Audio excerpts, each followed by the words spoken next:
অসমীয়া বেয়াকে নকব কবি নি অসমীয়া জাতিক লৈ কথা কবি নি অসমীয়া জাতিক লৈ কথা কবি নি অসমীয়াক লৈ কথা কবি নি কাণত ধৰি ক কবি নি আজিবা নকওঁ বুলি ক জয় অসম বুলি ক যি ভুল কৰিলো ক্ষমা খোজ যি ভুল কৰিলো ক্ষমা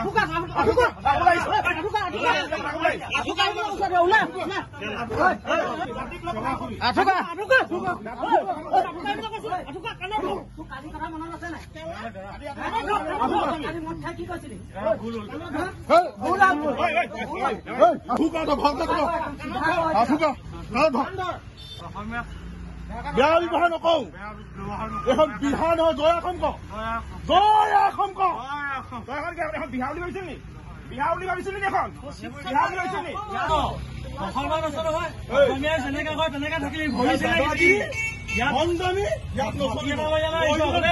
পৰ্যট গুণ্ডাও হয় বুজি পালি নাই প্ৰয়োজনত গুণ্ডাও আৰু প্ৰয়োজন ভণ্ডাও হয় শুনলি নাই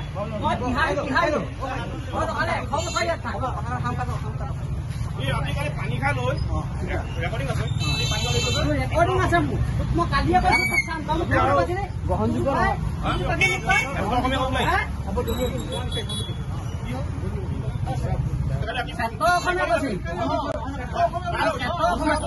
সংগঠন বুলি কৈছে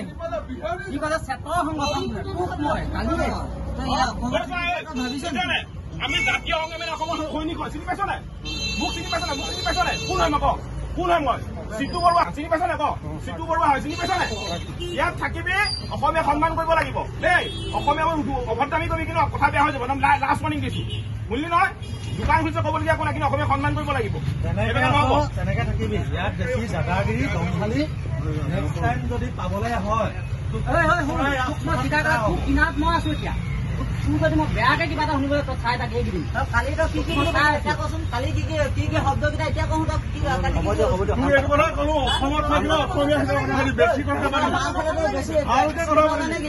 এতিয়া কওঁ না কালি মই 10 মান বজাত তেখেতে আহি পেলাই ঘৰত মানে সাংঘাতিক বেয়া কথা কৈ পেলাই মানে গালি সপনি পাৰি আছে বাহিৰতে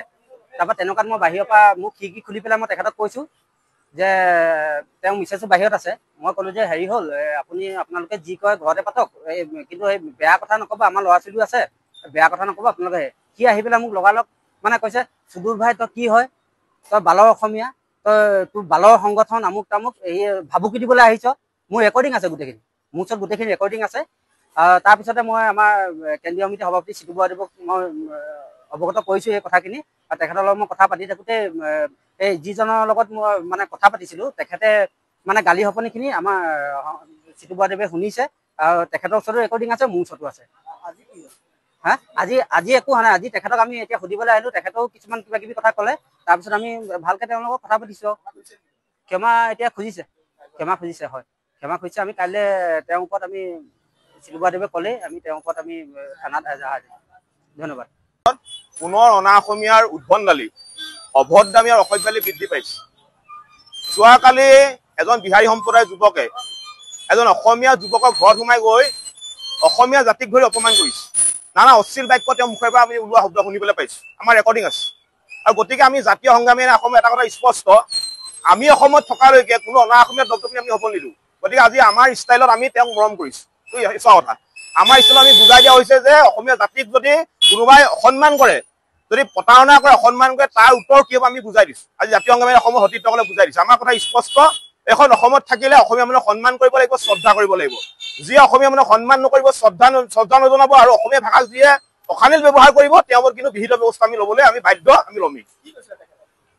অসমীয়া জাতিক চেতৰ জাতি বুলি কৈছে এইটো যিটো আমি আপোনালোকৰ ইয়াত ক'ব নোৱাৰো অসমীয়া জাতিৰ চেতৰ জাতি গতিকে আমাৰ এই কথাবিলাক স্পষ্ট